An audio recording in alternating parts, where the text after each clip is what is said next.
ਵਾਹਿਗੁਰੂ ਜੀ ਕਾ ਖਾਲਸਾ ਵਾਹਿਗੁਰੂ ਜੀ ਕੀ ਫਤਿਹ। ਅਮਰੀਕਾ ਦੇ ਵਿੱਚ ਸਪੈਕਟਰਮ ਤੇ ਆਰਸੀਐਨ ਕੇਬਲ ਨੈਟਵਰਕ ਰਾਹੀਂ ਤੇ ਕੈਨੇਡਾ ਦੇ ਵਿੱਚੋਂ ਬੈਲ ਕੇਬਲ ਨੈਟਵਰਕ ਰਾਹੀਂ ਵਰਲਡ ਵਾਈਡ ਗਲੋਬਲ ਸੀਪੀਐਨ, ਜਾਦੂ, ਰੋਕੂ ਟੀਵੀ, ਸ਼ਾਵਾ, TV 84 ਦੀ ਵੈਬਸਾਈਟ ਤੋਂ ਆਨਲਾਈਨ ਸਟ੍ਰੀਮਿੰਗ ਜਾਂ ਫਿਰ ਫੇਸਬੁੱਕ ਰਾਹੀਂ ਸਾਡੇ ਨਾਲ ਜੁੜੇ ਹੋਏ ਸਾਰੇ ਦਰਸ਼ਕਾਂ ਦਾ ਮੈਂ ਅਮਰਵੀਰ ਸਿੰਘ ਅੱਜ ਦੇ ਪ੍ਰੋਗਰਾਮ ਵਿੱਚ ਤਹਿ ਦਿਲੋਂ ਸਵਾਗਤ ਕਰਦਾ। ਵਿਊਅਰਸ, ਅੱਜ ਅਸੀਂ ਜੰਮੂ ਕਸ਼ਮੀਰ ਖਿੱਤੇ ਨਾਲ ਸੰਬੰਧਿਤ ਕੁਝ ਇਸ਼ੂਜ਼ ਤੇ ਵਿਚਾਰ ਚਰਚਾ ਕਰਾਂਗੇ। ਖਾਸ ਤੌਰ ਤੇ ਜਦੋਂ ਅਸੀਂ ਜੰਮੂ ਕਸ਼ਮੀਰ ਦੇ ਵਿੱਚ ਵਸੇ ਹੋਏ ਸਿੱਖਾਂ ਦੀ ਗੱਲ ਕਰਦੇ ਹਾਂ, ਜਿਹੜੇ ਕਿ ਗੁਰੂ ਨਾਨਕ ਸਾਹਿਬ ਦੇ ਟਾਈਮ ਤੋਂ ਹੀ ਉੱਥੇ ਵਸੇ ਹੋਏ ਨੇ, ਉਹਨਾਂ ਦੇ ਅੱਜ ਦੇ ਹਾਲਾਤ ਕੀ ਨੇ, ਇਸ ਬਾਰੇ ਅਸੀਂ ਪਹਿਲਾਂ ਵੀ ਕਈ ਵਾਰ ਇਸ ਸ਼ੋਅ ਦੇ ਵਿੱਚ ਡਿਸਕਸ਼ਨ ਕੀਤੀ ਹੈ, ਵਿਚਾਰ ਚਰਚਾ ਕੀਤੀ ਹੈ। ਅੱਜ ਜਦੋਂ ਭਾਰਤ ਦੇ ਜਿਹੜੇ ਹੋਮ ਮਿਨਿਸਟਰ ਨੇ ਰਾਜਨਾਥ ਸਿੰਘ, ਉਹ ਕਸ਼ਮੀਰ ਦੇ ਦੌਰੇ ਤੇ ਗਏ ਹੋਏ ਨੇ, ਤਾਂ ਉੱਥੋਂ ਦੀਆਂ ਜਿਹੜੀਆਂ ਘੱਟ ਗਿਣਤੀਆਂ ਨੇ ਸਿੱਖਾਂ ਦੇ ਸਮੇਤ ਹਿੰਦੂ ਭਾਈਚਾਰੇ ਵੱਲੋਂ, ਕ੍ਰਿਸਚੀਅਨਸ ਵੱਲੋਂ, ਬੁੱਧਿਸਟ ਵੱਲੋਂ, ਉਹਨਾਂ ਨਾਲ ਮੁਲਾਕਾਤ ਕਰਕੇ ਜੰਮੂ ਕਸ਼ਮੀਰ ਦੇ ਵਿੱਚ ਮਾਈਨੋਰਿਟੀ ਸਟੇਟਸ ਹਾਸਲ ਕਰਨ ਦੀ, ਘੱਟ ਗਿਣਤੀਆਂ ਦਾ ਦਰਜਾ ਹਾਸਲ ਕਰਨ ਦੀ ਜਿਹੜੀ ਮੰਗ ਹੈ ਉਹ ਦੁਹਰਾਈ ਗਈ ਹੈ। ਸੋ ਇਸ ਬਾਬਤ ਅੱਜ ਅਸੀਂ ਗੱਲਬਾਤ ਕਰਾਂਗੇ। ਨਾਲ ਹੀ ਕਸ਼ਮੀਰ ਦੇ ਹਵਾਲੇ ਨਾਲ ਆਰਟੀਕਲ 370 ਤੇ 35A ਦਾ ਜਿਹੜਾ ਮਸਲਾ ਹੈਗਾ, ਉਹਦੇ ਤੇ ਸਰਕਾਰ ਦੀ ਕੀ ਪੋਜੀਸ਼ਨ ਹੈ ਤੇ ਜਿਹੜੇ ਉੱਥੋਂ ਦੇ ਲੋਕ ਨੇ, ਕਸ਼ਮੀਰ ਦੇ ਲੋਕ ਨੇ, ਸਿੱਖ ਨੇ, ਉਹ ਕੀ ਸੋਚਦੇ ਨੇ ਇਸ ਬਾਰੇ, ਇਸ ਬਾਬਤ ਅੱਜ ਅਸੀਂ ਗੱਲਬਾਤ ਕਰਾਂਗੇ। ਅੱਜ ਦੀ ਸਾਰੀ ਵਿਚਾਰ ਚਰਚਾ ਦੇ ਲਈ ਸਾਡੇ ਨਾਲ ਜੰਮੂ ਤੋਂ ਆਲ ਪਾਰਟੀ ਸਿੱਖ ਕੋਆਰਡੀਨੇਸ਼ਨ ਕਮੇਟੀ ਦੇ ਜਿਹੜੇ ਚੇਅਰਮੈਨ ਨੇ ਸਰਦਾਰ ਜਗਮੋਹਨ ਸਿੰਘ ਰਾਇਨਾ, ਉਹ ਫੋਨ ਲਾਈਨ ਤੇ ਜੁੜ ਚੁੱਕੇ ਨੇ। ਇਹ ਜਿਹੜਾ ਡੈਲੀਗੇਸ਼ਨ ਰਾਜਨਾਥ ਸਿੰਘ ਨੂੰ ਮਿਲਣ ਗਿਆ ਸੀ, ਉਹਦੇ ਵੀ ਮੈਂਬਰ ਸਨ, ਸਿੱਖ ਡੈਲੀਗੇਸ਼ਨ ਲੈ ਕੇ ਉਹਨਾਂ ਨੂੰ ਮਿਲਣ ਗਏ ਸਨ। ਸੋ ਆਓ ਉਹਨਾਂ ਨਾਲ ਮਿਲ ਕੇ ਅੱਜ ਦੀ ਵਿਚਾਰ ਚਰਚਾ ਦੀ ਸ਼ੁਰੂਆਤ ਕਰਦੇ ਹਾਂ। ਹਾਂਜੀ ਜਗਮੋਹਨ ਸਿੰਘ ਜੀ, ਤੁਹਾਡਾ ਸਵਾਗਤ ਹੈ ਜੀ ਅੱਜ ਦੇ ਪ੍ਰੋਗਰਾਮ ਦੇ ਵਿੱਚ। ਵਾਹਿਗੁਰੂ ਜੀ ਕਾ ਖਾਲਸਾ ਵਾਹਿਗੁਰੂ ਜੀ ਕੀ ਫਤਿਹ। ਵਾਹਿਗੁਰੂ ਜੀ ਕਾ ਖਾਲਸਾ ਵਾਹਿਗੁਰੂ ਜੀ ਕੀ ਫਤਿਹ ਜੀ। ਜਗਮੋਹਨ ਸਿੰਘ ਜੀ, ਸਾਰਿਆਂ ਤੋਂ ਪਹਿਲਾਂ ਇੱਥੋਂ ਹੀ ਸ਼ੁਰੂਆਤ ਕਰੀਏ ਕਿ ਜਿਹੜਾ ਡੈਲੀਗੇਸ਼ਨ ਲੈ ਕੇ ਤੁਸੀਂ ਮੰਗ ਕੀਤੀ ਹੈ ਰਾਜਨਾਥ ਸਿੰਘ ਕੋਲੋਂ ਕਿ ਸਿੱਖਾਂ ਨੂੰ ਤੇ ਬਾਕੀ ਜਿਹੜੇ ਧਾਰਮਿਕ ਘੱਟ ਗਿਣਤੀਆਂ ਹੈਗੀਆਂ ਨੇ ਜੰਮੂ ਕਸ਼ਮੀਰ ਦੇ ਵਿੱਚ, ਉਹਨਾਂ ਨੂੰ ਘੱਟ ਗਿਣਤੀਆਂ ਦਾ ਜਿਹੜਾ ਦਰਜਾ ਹੈ, ਮਾਈਨੋਰਿਟੀ ਸਟੇਟਸ ਹੈ, ਉਹ ਦਿੱਤਾ ਜਾਵੇ। ਜਦੋਂ ਅਸੀਂ ਇਹਦਾ ਪਿਛੋਕੜ ਦੇਖਦੇ ਹਾਂ ਤਾਂ ਪਹਿਲਾਂ ਵੀ ਇਹ ਮੰਗ ਇਹ ਲੰਬੇ ਸਮੇਂ ਤੋਂ ਕੀਤੀ ਜਾ ਰਹੀ ਹੈ ਤੇ ਜੇ ਮੈਂ ਗਲਤ ਨਾ ਹੋਵਾਂ ਚੌਥੀ ਜਾਂ ਪੰਜਵੀਂ ਵਾਰ ਹੋਊਗਾ ਵੀ ਤੁਸੀਂ ਆਪ ਆਲ ਇੰਡੀਆ ਆਲ ਪਾਰਟੀ ਸਿੱਖ ਕੋਆਰਡੀਨੇਸ਼ਨ ਕਮੇਟੀ ਵੱਲੋਂ ਇੱਕ ਡੈਲੀਗੇਸ਼ਨ ਲੈ ਕੇ ਤੁਸੀਂ ਮਿਲੇ ਹੋ ਰਾਜਨਾਥ ਸਿੰਘ ਨੂੰ, ਤੇ ਕੀ ਰਿਸਪੌਂਸ ਮਿਲਿਆ, ਕੀ ਕਹਿੰਦੇ ਨੇ, ਸਰਕਾਰ ਦਾ ਕੀ ਰਿਸਪੌਂਸ ਹੈ, ਇਸ ਬਾਰੇ ਗੱਲਬਾਤ ਕਿੱਥੇ ਖੜੀ ਹੈ? ਦੇਖੋ ਜੀ, ਇਹ ਸਾਡੀ ਕੋਈ ਪੰਜਵੀਂ ਮੁਲਾਕਾਤ ਸੀਗੀ ਹੋਮ ਮਿਨਿਸਟਰ ਜੀ ਦੇ ਨਾਲ, ਜਿਹੜੀ ਅਸੀਂ ਮਾਈਨੋਰਿਟੀ ਸਟੇਟਸ ਦੇ ਬਾਰੇ ਅਸੀਂ ਉਹਨਾਂ ਦੇ ਨਾਲ ਗੱਲ ਕਰਦੇ ਪਏ ਹਾਂ। ਅਸੀਂ ਉਹਨਾਂ ਨੂੰ ਬਾਰ-ਬਾਰ ਇਹ ਕਹਿੰਦੇ ਹਾਂ ਕਿ ਪੂਰੇ ਹਿੰਦੁਸਤਾਨ ਵਿੱਚ national commission for minority act ਜਿਹੜਾ ਹੈਗਾ ਉਹ ਲਾਗੂ ਹੈ ਜੀ। ਜੰਮੂ ਐਂਡ ਕਸ਼ਮੀਰ ਦੀ ਇੱਕ ਖਸੂਸੀ ਪੋਜੀਸ਼ਨ ਹੈ, ਇਹਦੇ ਵਿੱਚ ਉਹਨਾਂ ਨੂੰ ਸਟੇਟ ਦੀ ਕੰਸਰਨ ਲੈਣੀ ਬੜੀ ਜ਼ਰੂਰੀ ਹੈ ਕਿ ਬਈ ਕਮਿਸ਼ਨ ਨੂੰ ਇੱਥੇ ਲਾਗੂ ਕੀਤਾ ਜਾਏ। ਪਰ ਗਵਰਨਮੈਂਟ ਆਫ ਇੰਡੀਆ ਇੱਕ ਆਪਣੇ ਆਰਡਰ ਦੇ ਤਹਿਤ ਇੱਥੇ ਇਸ ਨੂੰ ਲਾਗੂ ਕਰ ਸਕਦੀ ਹੈ। ਉਹ ਇੱਕ ਚੀਜ਼ ਵਿੱਚ ਅੜਚਨ ਇਹ ਆ ਰਹੀ ਹੈ ਕਿ ਜਿਹੜੀ ਇੱਥੇ ਇੱਕ ਕਸ਼ਮੀਰੀ ਪੰਡਿਤ ਜੀ ਜਿਹੜੇ ਇੱਥੇ ਹੈਗੇ ਨੇ ਕਸ਼ਮੀਰ ਦੇ ਰਹਿਣ ਵਾਲੇ, ਉਹ ਕਹਿੰਦੇ ਨੇ ਕਿ ਜੀ ਸਾਨੂੰ ਇਸ ਦਾਇਰੇ ਵਿੱਚ ਲਿਆਇਆ ਜਾਏ ਜੀ। ਲੇਕਿਨ ਉਹਦੇ ਬਾਰੇ ਵਿੱਚ ਸਾਡੀ ਬੜੀ ਆਬਜੈਕਸ਼ਨ ਹੈ ਕਿ ਕਸ਼ਮੀਰੀ ਪੰਡਿਤ ਜਿਹੜਾ ਹੈ ਉਹ ਹਿੰਦੂ ਹੈ। Hindu can't B minority under this act, ਕਿਉਂਕਿ ਐਕਟ ਬਿਲਕੁਲ ਡਿਫਾਈਨ ਕਰਦਾ ਹੈ ਕਿ ਪੂਰੇ ਹਿੰਦੁਸਤਾਨ ਵਿੱਚ ਨੈਸ਼ਨਲ ਮਾਈਨੋਰਿਟੀ ਜਿਹੜੀਆਂ ਹੈਗੀ ਨੇ ਉਹਦੇ ਵਿੱਚ ਜਾਂ ਤਾਂ ਮੁਸਲਿਮ ਹੈ, ਸਿੱਖ ਹੈ, ਕ੍ਰਿਸਚੀਅਨ ਹੈ, ਬੌਧ ਹੈ। ਪਰ ਇਹਨਾਂ ਲੋਕਾਂ ਦਾ ਜਿਹੜਾ ਇਨਫਲੂਐਂਸ ਹੈ ਉਹ ਦਿੱਲੀ ਦੇ ਵਿੱਚ ਕਾਫੀ ਹੈ, ਕਿਉਂਕਿ ਇਹ ਜਵਾਹਰਲਾਲ ਨਹਿਰੂ ਦੇ ਟਾਈਮ ਤੋਂ ਇਹਨਾਂ ਦਾ ਇੱਕ ਬੜਾ ਕਾਫੀ ਇੱਕ ਰੋਲ ਰਿਹਾ ਹੈ ਜੰਮੂ ਕਸ਼ਮੀਰ ਦੇ ਮਾਮਲੇ ਦੇ ਵਿੱਚ, ਤੇ ਕੋਈ ਐਸੀ ਚੀਜ਼ ਨਹੀਂ ਹੋਣ ਦਿੰਦੇ ਜਿਹੜੇ ਜਿਹਦੇ ਵਿੱਚ ਇਹਨਾਂ ਦਾ ਇੰਟਰਸਟ ਨਾ ਹੋਏ ਜੀ। ਕਰਕੇ ਸਟੇਟ ਗਵਰਨਮੈਂਟ ਵੀ ਇਸ ਨੂੰ ਡਿਲੇ ਡਾਇਲਿੰਗ ਕਰ ਰਹੀ ਹੈ ਤੇ ਸੈਂਟਰ ਵੀ ਇਸ ਨੂੰ ਇੱਧਰ ਕਰਕੇ ਛੱਡ ਦਿੰਦੀ ਹੈ ਗੱਲ ਨੂੰ। ਪਰ ਅਸੀਂ ਇਸ ਚੀਜ਼ ਨੂੰ ਲਗਾਤਾਰ ਆਪਣਾ ਜ਼ੋਰ ਲਗਾ ਰਹੇ ਹਾਂ ਕਿ national commission for minority act ਨੂੰ ਕਸ਼ਮੀਰ ਵਿੱਚ, ਜੰਮੂ ਕਸ਼ਮੀਰ ਸਟੇਟ ਵਿੱਚ ਲਾਗੂ ਕੀਤਾ ਜਾਏ।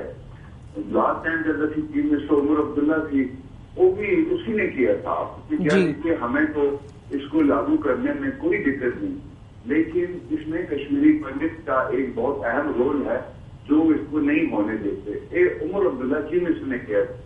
उसके बाद नेक्स्ट इलेक्शन आए तो महबूबा मुफ्ती जी पीडीपी पार्टी मुफ्ती सईद उस टाइम चीफ मिनिस्टर, उन्होंने इलेक्शन तो पहला अपने मैनिफेस्टो दे एक मुद्दा रखा सी सारे नाल कि भाई मैं national commission for minority act Jammu Kashmir state में लागू करांगा जे सिख मैनू वोट देंगे। पर उस टाइम असी लोगों ने ओपनली पब्लिकली ये अनाउंस किया कि सिख लोग जड़े ने वो वोट देंगे पीडीपी को। लेकिन आज 4 साल बीत जाने तो बाद भी उस पीडीपी गवर्नमेंट ने सारे इस मामले में हल नहीं किया, जिस करके सिखा दे काफी रोष है। अज एक जी सरकार है वो सरकार बीजेपी एंड पीडीपी की दोनों की मिल के बनी हुई है। उन्होंने जो लीडर दिल्ली तो आने में या दिल्ली के काफी लोग उन्होंने तालमेल होया कि भाई तुम भी हिस्सेदार उस गवर्नमेंट के, जे तुम चाहते हो कि माइनॉरिटी के हकों की रखवाली की जाए तो स्टेट गवर्नमेंट को कि भाई असि रेजोल्यूशन ही पास करना है कैबिनेट जरा वो अज तक नहीं कर रहे। सब तो बड़ी गल ये है कि जी हम देश सानू दिख रहे है कि भाई माइनॉरिटी को टोटली इग्नोर किया जा रहा है। इस करके असी बार बार ये गल इन्होंने सामने रखते हैं, लेकिन जिसमें साड़ी गल परसों इन्होंने मीटिंग हुई कुछ दिन पहला होम मिनिस्टर जी डेलीगेशन जिन्हें इतने प्रोमिनेंट सिख लीडर सन तमाम डिस्ट्रिक्ट को, पुलवामा डिस्ट्रिक्ट है, बारामूला डिस्ट्रिक्ट है, बड़गाम डिस्ट्रिक्ट है, वो सारे लोग इसे मिले। लेकिन जिन्हें असि अंदर बड़े बैठे तो होम मिनिस्टर खड़े होके पहले ही माफी मांगने लग गया कि कहना मैनू बड़ा दुख है कि भाई मैं थोड़े मसले के ऊपर अजे तक कुछ नहीं कर सकता, पर देखो कद तक असि इसनू निपटावांगे इस केस को। पर ये चीज़ां सारियां जिहड़ियां उन्हां दी बिल नहीं है कि वो माइनॉरिटी को सपोर्ट करने लई बाहर आन। और एक सानू प्रॉब्लम है कि पिछले 30 साल तो जी कश्मीर के हालात खराब हुए।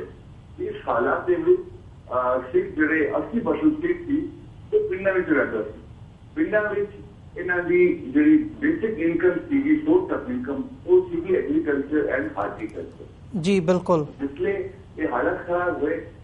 कश्मीर का सिख एक छड़ के बाहर नहीं गया, लेकिन वो पिंडा जो 8 शहर में बचे थोड़ी देर, उस उन्होंने बेसिक जी इनकम थी वो उन्होंने चली गई। असि सोचे कि अगर माइनॉरिटी स्टेटस मिल जाएगा तो कम से कम साढ़े सिखन की थोड़ी जी अपलिफ्ट हो जाती। इस करके असि इस इशू को लैके काफी बार बार इन्होंने सामने जा रहे हैं, पर ये लोग इसमें इग्नोर कर रहे हैं। जी बिल्कुल रैना साहब, ਜਿਹੜਾ ਤੁਸੀਂ ਜੀ ਜਿਵੇਂ ਤੁਸੀਂ ਗੱਲ ਕੀਤੀ ਹੈ ਕਿ ਜਿਹੜਾ ਕਸ਼ਮੀਰੀ ਪੰਡਿਤਸ ਦਾ ਇਸ਼ੂ ਹੈਗਾ ਉਹ ਆਪਣੇ ਆਪ ਨੂੰ ਮਾਈਨੋਰਿਟੀਜ਼ ਦੇ ਨਾਲ ਜੋੜ ਕੇ ਇਹਨੂੰ ਪੇਸ਼ ਕਰਨਾ ਚਾਹੁੰਦੇ ਨੇ, ਤੇ ਇਹਦੇ ਤੇ ਲੀਗਲ ਪੋਜੀਸ਼ਨ ਕੀ ਹੈਗੀ ਹੈ ਜਿਸ ਹਿਸਾਬ ਨਾਲ ਤੁਸੀਂ ਦੱਸਦੇ ਹੋ ਵੀ ਇੰਨਾ ਕੁ ਇਨਫਲੂਐਂਸ ਉਹਨਾਂ ਦਾ ਹੈਗਾ ਵੀ ਉਹਨਾਂ ਨੇ ਇਹ ਸਾਰੇ ਪ੍ਰੋਜੈਕਟ ਨੂੰ ਹੀ ਹਾਲਟ ਕੀਤਾ ਹੋਇਆ, ਨਹੀਂ ਅੱਗੇ ਵਧਣ ਦਿੰਦੇ। ਕੀ ਲੀਗਲੀ ਉਹ ਇਹਦੇ ਹੱਕਦਾਰ ਹੈਗੇ ਨੇ? ਜਦੋਂ ਤੁਸੀਂ ਵਕੀਲਾਂ ਨਾਲ ਜਾਂ ਲੀਗਲ ਓਪੀਨੀਅਨ ਲੈਂਦੇ ਹੋ ਤਾਂ ਉਹਦੇ ਤੇ ਕੀ ਹੈਗਾ ਵੀ ਕੀ ਕਸ਼ਮੀਰੀ ਪੰਡਤ ਉਸ ਦਾਇਰਾਕਾਰ ਦੇ ਵਿੱਚ ਆਉਂਦੇ ਨੇ ਜਿਹੜਾ ਉਹਨਾਂ ਨੂੰ ਮਾਈਨੋਰਿਟੀ ਸਟੇਟਸ ਇਸ ਐਕਟ ਦੇ ਅੰਦਰ ਦਿੱਤਾ ਜਾ ਸਕੇ? नहीं बिल्कुल नहीं। ये चीज से है जो गवर्नमेंट ऑफ इंडिया भी पूरे देश सामने एक गल नहीं रख सकता कि भाई ऑलरेडी जी माइनॉरिटीज इंडिया वो डिक्लेयर नहीं, जिस वो नहीं आएंगे and Hindu can't be A minority in India, very clear. लेकिन साडे मामले में जो हम ऑब्जेक्ट पैदा कर रहे हैं, मैं तुम पहले दसिया क्योंकि शुरू तो राजनीति रहे ने, बड़े क्लोज रहे ने नेहरू फैमिली से, आज भी इन्हों का जो इन्फ्लुएंस है डेली वगैरह सब जगह इन्होंने है। चाहे पहले कांग्रेस के नाल जुड़े रहे वो भी इन लोगों ने इन्फ्लुएंस, आज RSS के बीच में उसमें लोगों का इन्फ्लुएंस है। ये हमेशा एक सेंट्रल पावर के इर्द गिर्द ये देखो कि हर स्टेट के बीच इन लोगों ने अपनी रिजर्वेशन करवाई, लेकिन साड़ी ही स्टेट जम्मू कश्मीर के साढ़े मामले काफी दखलअंदाजी कर रहे जिस करके सानू नहीं मिल गया। बाकी इतने पहले चेयरमैन थे Habibullah national commission minority act के आए थे वो चीफ मिनिस्टर भी मिले, उन्होंने किया कि भाई ये जो माइनॉरिटी एक्ट है एक सेंट्रल एडेड स्कीम है जिनके तहत असं माइनॉरिटी को हेल्प करते हैं। ਇੱਥੇ ਹੋਰ ਵੀ ਸੈਂਟਰ ਦੇ ਐਕਟ ਜਿਹੜੇ ਲਾਗੂ ਹੋਏ, ਇੱਥੇ ਹਜ ਐਕਟ ਹੈ ਜਿਸ ਦੇ ਰਾਹੀਂ ਜਿਹੜੇ ਹਾਜੀ ਨੇ ਉਹਨਾਂ ਨੂੰ ਡਿਸਕਾਊਂਟ ਮਿਲਦਾ ਹੈ, ਉਹਨਾਂ ਨੂੰ ਸਬਸਿਡੀ ਮਿਲਦੀ ਹੈ ਟਿਕਟ ਦੇ ਉੱਪਰ, ਉਹ ਵੀ ਇੱਥੇ ਲਾਗੂ ਹੈ। ਵਰਕਮੈਨ ਕੰਪਨਸੇਸ਼ਨ ਐਕਟ ਹੈ, ਉਹ ਵੀ ਸਟੇਟ ਦੇ ਵਿੱਚ ਇੱਥੇ ਲਾਗੂ ਹੈ, ਸੈਂਟਰਲ ਲਾਅ ਹੈ। ਬਟ ਉਹਦੇ ਰਾਹੀਂ ਕੀ ਹੈ ਕਿ ਇੱਥੇ ਇੰਪਲਾਈ ਨੂੰ ਉਹਦਾ ਪ੍ਰੋਵੀਡੈਂਟ ਫੰਡ ਜਾਂ ਉਹਨਾਂ ਦੇ ਬੈਨੀਫਿਟ ਮਿਲਦੇ ਨੇ।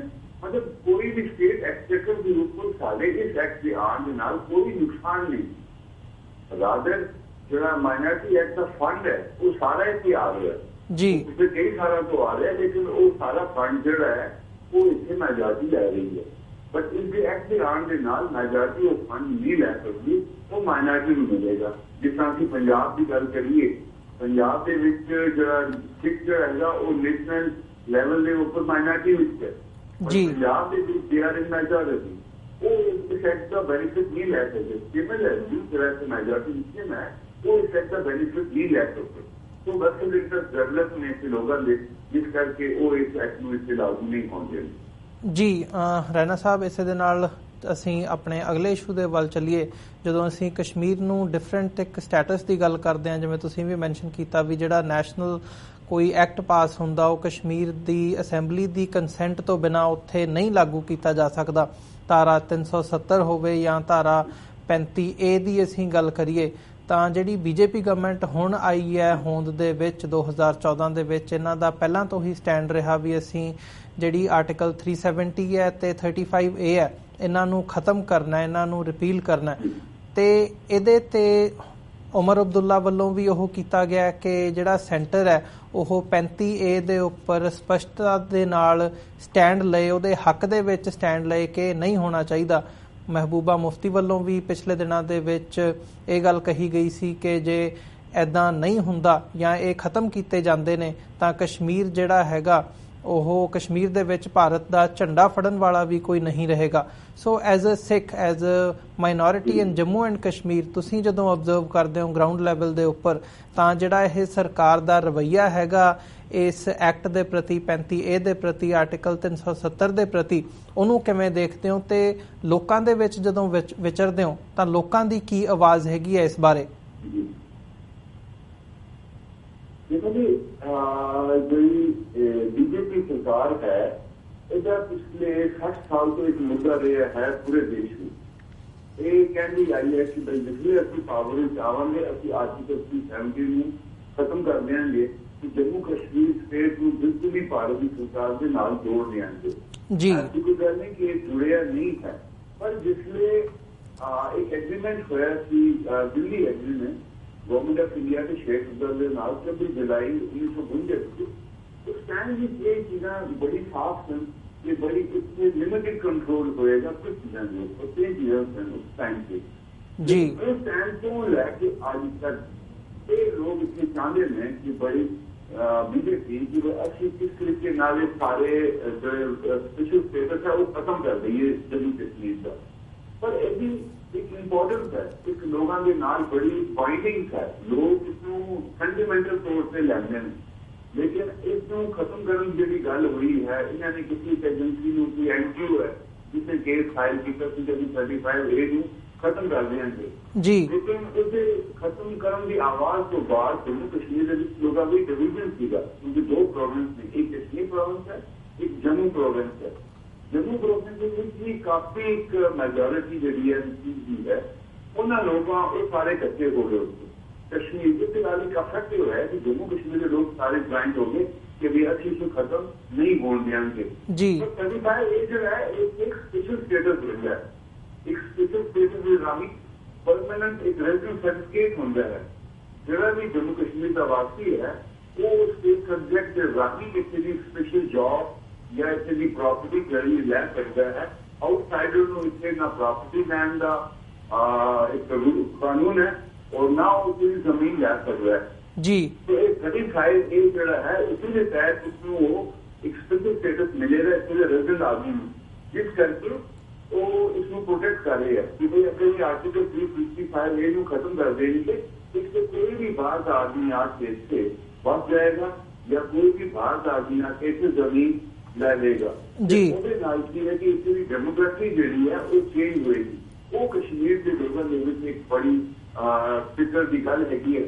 ਲੇਕਿਨ ਇੱਕ ਜਿਸ ਤਰ੍ਹਾਂ ਦਾ ਰੁਖ ਲੱਗ ਰਿਹਾ ਹੈ ਉਸਦੇ ਤਹਿਤ ਇਹ ਇਸਨੂੰ ਕਿਸੇ ਨਾ ਕਿਸੇ ਤਰੀਕੇ ਨਾਲ ਲੀਗਲ ਐਸਪੈਕਟ ਤੋਂ 35A ਨੂੰ ਖਤਮ ਕਰਨ ਦੀ ਕੋਸ਼ਿਸ਼ ਜ਼ਰੂਰ ਕਰੇਗੀ ਬੀਜੇਪੀ ਜੀ। ਕਸ਼ਮੀਰ ਦਾ ਆਦਮੀ ਵੀ ਇਸ ਨੂੰ ਬਚਾਉਣ ਲਈ ਪੂਰਾ ਲੜੇਗਾ। ਮਹਿਬੂਬਾ ਮੁਫਤੀ ਨੇ ਵੀ, ਤੁਹਾਨੂੰ ਪਤਾ ਹੈ ਪਿਛਲੇ ਕਿਹਾ ਸੀ ਚੀਫ ਮਿਨਿਸਟਰ ਨੇ ਕਿ ਭਾਈ ਇੱਥੇ ਕੋਈ ਵੀ ਨੈਸ਼ਨਲ ਫਲੈਗ ਨੂੰ ਚੁੱਕਣ ਵਾਲਾ ਨਹੀਂ ਹੋਏਗਾ। ਲੋਕਾਂ ਦੇ ਬੜੇ ਸੈਂਟੀਮੈਂਟ ਇਸ ਦੇ ਨਾਲ ਅਟੈਚ ਨੇ ਜੀ। ਇਸ ਕਰਕੇ ਇੱਥੇ ਅਸੀਂ ਲੋਕ ਜਿਹੜੇ ਮਾਈਨੋਰਿਟੀ ਦੇ ਲੋਕ ਹਾਂ, ਅਸੀਂ ਹਮੇਸ਼ਾ ਇੱਥੇ ਦੀ ਮੈਜੋਰਿਟੀ ਦੇ ਨਾਲ, ਕਿਉਂਕਿ ਕਿਉਂਕਿ ਸਾਰੇ ਕਸ਼ਮੀਰੀ ਹਾਂ, ਵਾਸੀ ਹਾਂ ਜੰਮੂ ਕਸ਼ਮੀਰ ਦੇ।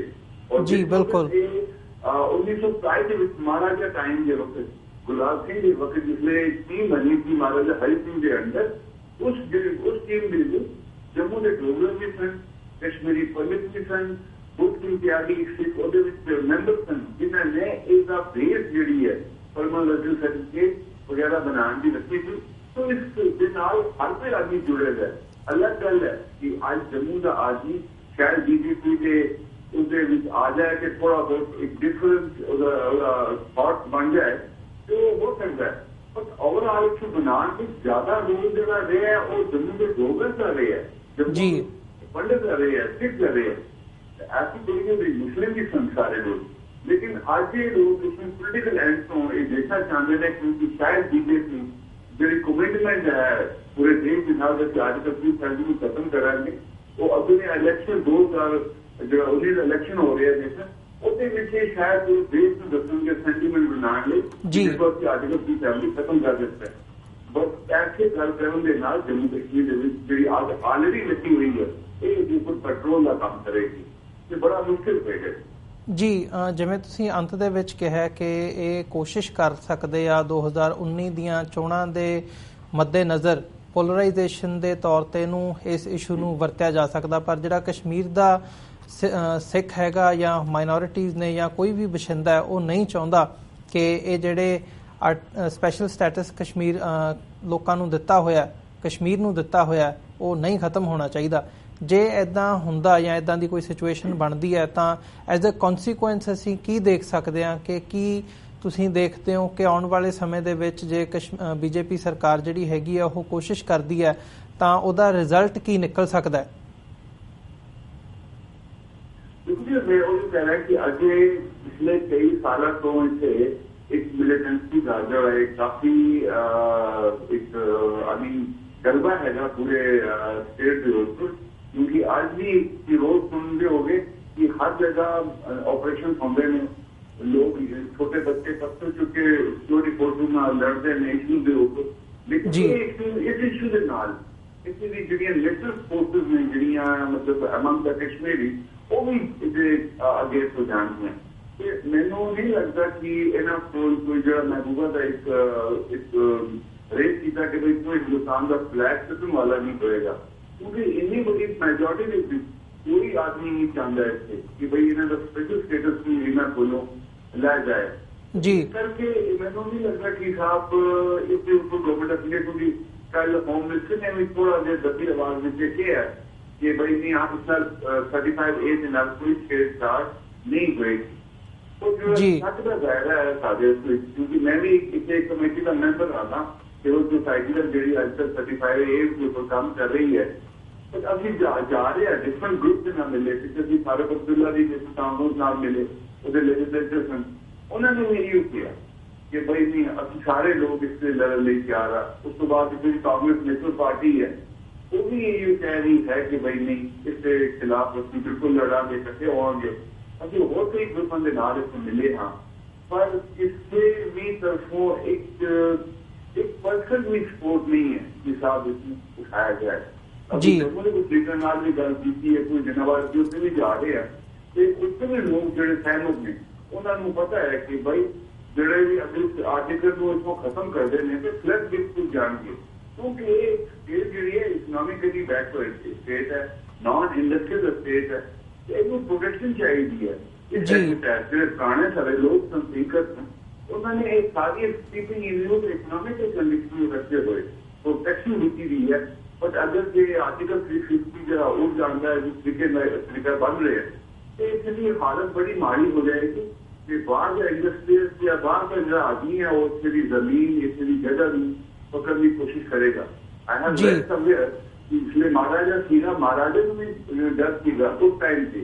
आई एम टॉकिंग 1927 की गल है जी। उन्होंने कहा कि ब्रिटिश रूल के अंदर सीधा जम्मू कश्मीर कि ब्रिटिश रूलर्स आके इतनी जमीन लैके कई जगह पे ना बाकी, क्योंकि उस टाइम भी ब्रिटिशर्स काफी वैल्यू सीखे तो वो उसके ज्यादा लोग आके जमीन के ऊपर कब्जा न कर, इस करके उस वक्त की सोच है कि नहीं आर्टिकल 370 या 35A को जिस तरह प्रोटेक्ट किया जाए वो भी देश के लिए उसी टाइम पर रखी गई है जी। बिल्कुल थिंकर लोग में देते तो इस तरह के इसे लोग चाहे माइनॉरिटी है चाहे मेजॉरिटी है जम्मू कश्मीर में भी इस चीज को कदे भी नहीं जाएगी कि इसके कोई एब्रोगेट किया जाए। जी ਰੈਣਾ ਸਾਹਿਬ, ਜਿਵੇਂ ਇੱਕ ਜਦੋਂ ਹੁਣ ਰਾਜਨਾਥ ਸਿੰਘ ਕਸ਼ਮੀਰ ਦੇ ਜੰਮੂ ਕਸ਼ਮੀਰ ਦੇ ਦੌਰੇ ਤੇ ਨੇ ਤੇ ਉਹਨਾਂ ਵੱਲੋਂ ਇਹ ਕਿਹਾ ਜਾ ਰਿਹਾ ਹੈ ਕਿ ਕਸ਼ਮੀਰ ਦੀ ਜਿਹੜੀ ਸਿਚੁਏਸ਼ਨ ਹੈ ਜਦੋਂ ਅਸੀਂ ਹਿਊਮਨ ਰਾਈਟਸ ਵਾਇਲੇਸ਼ਨਸ ਦੀ ਗੱਲ ਕਰਦੇ ਹਾਂ ਜਾਂ ਜਿਸ ਹਿਸਾਬ ਨਾਲ ਫੌਜ ਦੀਆਂ ਪਿਛਲੇ 1 ਸਾਲ ਤੋਂ 2 ਸਾਲ ਤੋਂ ਜਦੋਂ ਅਸੀਂ ਦੇਖਦੇ ਹਾਂ ਤਾਂ ਮਿਲੀਟੈਂਸੀ ਦੇ ਹਵਾਲੇ ਨਾਲ ਜੋ ਫੌਜ ਦੀਆਂ ਵਧੀਕੀਆਂ ਦੀ ਗੱਲ ਸਾਹਮਣੇ ਆਉਂਦੀ ਹੈ ਮੀਡੀਆ ਦੇ ਵਿੱਚ ਆਉਂਦੀ ਹੈ ਉਸ ਹਵਾਲੇ ਨਾਲ ਉਹਨਾਂ ਦਾ ਇਹ ਬਿਆਨ ਹੈਗਾ ਵੀ ਜਿਹੜੀ ਸਿਚੁਏਸ਼ਨ ਹੈ ਉਹ ਨਾਰਮਲਾਈਜ਼ ਹੁਣ ਹੋ ਰਹੀ ਹੈ ਤੇ ਅਸੀਂ ਗੱਲਬਾਤ ਦੇ ਰਾਹੀਂ ਇਹਦਾ ਜਿਹੜਾ ਸੋਲਿਊਸ਼ਨ ਹੈ ਉਹ ਕੱਢ ਸਕਦੇ ਹਾਂ ਤੇ ਕੱਢਣ ਦੀ ਜਿਹੜੀ ਅਸੀਂ ਉਹ ਕੋਸ਼ਿਸ਼ ਕਰ ਰਹੇ ਹਾਂ। ਤੁਹਾਨੂੰ ਉਹਨਾਂ ਦੀਆਂ ਗੱਲਾਂ ਦੇ ਵਿੱਚ ਦਮ ਲੱਗਦਾ ਕਿ ਗਰਾਊਂਡ ਰਿਐਲਿਟੀ ਇਹ ਹੈਗੀ ਹੈ ਵੀ ਸਿਚੁਏਸ਼ਨ ਨਾਰਮਲ ਹੋਈ ਹੈ ਤੇ ਨਾਲ ਹੀ ਜਿਹੜਾ ਸੋਲਿਊਸ਼ਨ ਹੈ ਉਹ ਕੱਢਣ ਦੇ ਲਈ ਕੋਈ ਸੁਹਿਰਦਤਾ ਦੇ ਨਾਲ ਕੋਈ ਯਤਨ ਹੋ ਰਹੇ ਨੇ ਸਰਕਾਰ ਵੱਲੋਂ? सर ऐसा है कि असली कल जिससे पहले साड़ी मुलाकात हुई साड़ी पहली तो गल होगी कि तुम कश्मीर अफेयर्स कमेटी कोई बनाओ जिसके नाल तमाम इतने के लोग हर तरह के शेर हर तरह के थॉट रखने वाले गलबात करें जी। जब तक वो गलबात नहीं करेंगे किसी के नाल भी तब चोरी कश्मीर का मामला जरा वो हल नहीं हो सकता, क्योंकि लोगों के पहले 25% लोग इसके एंटी थे लेकिन 2010 के एजुकेशन के बीच तकरीबन 50% तक चला गया और फिर 2017 में एजुकेशन होया इसे 92% लोग जो नाराज हो गए पूरे हिंदुस्तान के साथ, क्योंकि पहले जी कुछ ऐसी शक्तियां थे उन्होंने अपनाई स्टोरी फोर्सेस तो लोग नाराज हैं उन्होंने नाल। इस नाराजगी को दूर करने लिए उन्होंने बड़े खुले दिल से नाल आना होगा, क्योंकि प्राइम मिनिस्टर ने भी ऐसी 15 अगस्त को लाल किले की जी मेन स्पीच होंगी है इंडिपेंडेंस डे से उन्होंने उस दिन किया कि भी मैं कश्मीर के आदमी को गले लगाना चाहता जी। उन्होंने भी एक फीलिंग है कि भाई जब तुम कश्मीर के लोगों के साथ गलबात होए लोगों की जड़ियां शक से जो दूर ना किए जा तब तो कश्मीर में शांति नहीं आ सकती। कश्मीर तुम्हें पता है कि पिछले कई साल तो जब मतलब खास तौर 2016 को जो एजुकेशन होया ना इसमें भी 92% पॉपुलेशन जी है वो देश के नाल नाराज है। नौजवान बच्चा उधर हथियार नहीं वो पत्थर लैके इन्हें पीछे दौड़ता है जो कि फोर्सेस इन चीजों को कंट्रोल करने लिए बड़ी सख्ती नाल बड़ी मतलब वेपन का इस्तेमाल कर रही है जी। इसके खिलाफ भी कि हर कोई बंदा वो मतलब खड़ा हो चुका है तो एक जब तो पूरा देश इसको समझेगा नहीं ये सारे इस चीज को समझेगा नहीं तब तो कश्मीर में शांति नहीं आ सकती। हालांकि हर बंदा कश्मीर का हर कोई रहने वाला आदमी बिल्कुल शांति चाहता है, बड़ा पीस लविंग सोसाइटी है कश्मीर की, पर जो जज्बात की गल आती है उसने वो इग्नोर कर दिया और बात बटन से आ जाती है जी। सानू बड़ा नवा तरीके से सोचना पड़ेगा जी अप्रोच है गवर्नमेंट ऑफ इंडिया की वो बड़ी गलत है और जो खास तौर पर जैसे बीजेपी गवर्नमेंट आ गई इन्होंने तो सोच ही अलग है। कांग्रेस के टाइम पे थोड़ा जहा मेजॉरिटी के लोग या माइनॉरिटी के लोग सारे जुड़े हुए थे लेकिन बीजेपी के दौर में RSS की अप्रोच जी हिंदुस्तान की जी गल है उसके शांति नहीं आ सकती। इन्होंने हर तरीके के आदमी पूरे उसका जगह देनी चाहिए जिसमें देश में हर आदमी एक स्थान है कि जाके कश्मीर की शांति होगी और हर तरीके का गल करनी चाहिए कि चाहे JKLF वाले में चाहे पुलिस वाले में या दूसरे लोग उन्होंने लोगों का भी एक बड़ा इम्पैक्ट सोसाइटी चाहे दूसरे रीजनल पोलिटिकल पार्टीज में नेशनल कॉन्फ्रेंस है PDP है जब तक सारे लोग ना मिलन सारे लोगों का गल खुले दिल ना की जाए तब तुम्हें कश्मीर की शांति नहीं आ सकती। और कश्मीर के होता है कि नेशनल काउंसिल का जो पावर चाहती है वो फिर भूल जाती है वो फिर अपने पावर की कुर्सी बचाने लिए दिल्ली के नाल अपने इंटरेस्ट को रखती है, जिस तरह IPDP चल रही है। PDP पहले इन्होंने के खिलाफ थी सेंटर में, लेकिन आज पावर मिल गया है, आज वो खामोश हो गया। ये सब चीजें तो बाहर होती इंडिपेंडेंटली अगर गवर्नमेंट ऑफ इंडिया इतने अच्छे लोगों के नाल गल करेगी, इंटेलेक्चुअल लोग ने, अच्छी पोलिटिकल पार्टीज ने, तां जाके शांति आएगी, तां जाके जिहड़ा हैगा ये सोल्यूशन निकलूगा, चलती रहेगी और बंद नहीं होएगी। भारत ने किया कि it's difficult to shut the last gun in Kashmir. जी बिल्कुल, अच्छी जगह है जी, बिल्कुल खराब हो चुकी है, इकोनॉमिकली टोटल डिस्टेबलाइज हो चुकी है, एडमिनिस्ट्रेशन जी है इतने भी सारी JNK की उसका फायदा लैके कोई डेवलपमेंट नहीं कर रही। इतनी अगर सड़क देखो उसमें भी बुरी हालत है, इंडस्ट्री वाल को नहीं जा रहा, बड़े अच्छे स्कोप ने थे, यूथ में एम्प्लॉयमेंट मिलन दे, यूथ इस तरह काम करन दे, काफी ऐसी चीजें ने जड़ियां इतने हो सकी सन ताकि यूथ जो है इंगेज हो जाए, बिजनेस इंगेज हो जाए, इंडस्ट्री इंगेज हो जाए। तो सब शट नहीं थे, टोटल बंद नहीं, जिस करके यूथ भी फ्रस्ट्रेटेड है और यूथ जो है इसमें बड़ा पोटेंशियल है जी। लास्ट IAS एग्जाम या हो जो सेंट्रल ऐसे एग्जाम होंगे उन्हें क्वालीफाई मतलब कर जाते हैं एंड बड़ी पोटेंशियल रखते हैं। या इवन जर्नलिस्ट तौर पर देखो पूरे इंडिया के घटगा 5-6 इनिया वड्डी मैगजीनां उन्होंने एडिटेड करे कश्मीर के लोग ने, बड़ी पोटेंशियल है, लेकिन पोलिटिकली डिस्टेबलाइज है, पोलिटिकली टोटली शैडी शेप है, जिस करके कश्मीर के हमेशा जी एक लड़ाई जी है, एक इंस्टेबिलिटी जी है, वो हमेशा बनी रही, स्थिति ऐदा ही बनी रहती है जी। बिल्कुल इंडिया को बड़े ओपन माइंड नाल सोचना पड़ेगा। मैं भी ये गल जी होम मिनिस्टर को कही है कि आप कश्मीर अफेयर्स कमेटी बनाएं ताकि हर आदमी से बात की जाए। ਉਹੀ ਇਹਦਾ ਇੱਕ ਸੋਲੂਸ਼ਨ ਹੈ। ਉਹ ਤੁਹਾਨੂੰ ਪਤਾ ਹੈ ਕਿ ਬਹੁਤ ਸਾਰੇ ਰਫ ਇੰਟਰਸਟ ਦੇ ਲੋਕਾਂ ਦੇ ਜਿਹੜੇ ਮਤਲਬ ਮਿਸਗਾਈਡ ਵੀ ਕਰਦੇ ਹੋਣ ਦਿੱਲੀ ਨੂੰ, ਜਾਂ ਮਿਸਗਾਈਡ ਵੀ ਕਰਦੇ ਹੋਣ ਪੋਲੀਟੀਸ਼ੀਅਨ ਨੂੰ, ਜਾਂ ਮੇਬੀ BJP ਮਸਟ ਵੀ ਉਹਨਾਂ ਦਾ ਵੀ ਇੱਕ ਆਪਣਾ ਅਪਰੋਚ ਹੋਏਗੀ ਜੰਮੂ ਕਸ਼ਮੀਰ ਦੇ ਬਾਰੇ। ਜੀ ਬਿਲਕੁਲ ਨਹੀਂ ਹੋ ਸਕਦਾ, ਨਹੀਂ ਬਿਲਕੁਲ। ਰੈਣਾ ਸਾਹਿਬ ਤੁਹਾਡਾ ਬਹੁਤ ਬਹੁਤ ਧੰਨਵਾਦ, ਤੁਸੀਂ ਇਹ ਸਾਰੇ ਇਸ਼ੂ ਦੇ ਉੱਪਰ ਡਿਫਰੈਂਟ ਆਸਪੈਕਟਸ ਤੇ ਆਪਣਾ ਸਮਾਂ ਕੱਢਿਆ ਤੇ ਵਿਚਾਰਾਂ ਦੀ ਸਾਂਝ ਸਾਡੇ ਨਾਲ ਪਾਈ ਹੈ।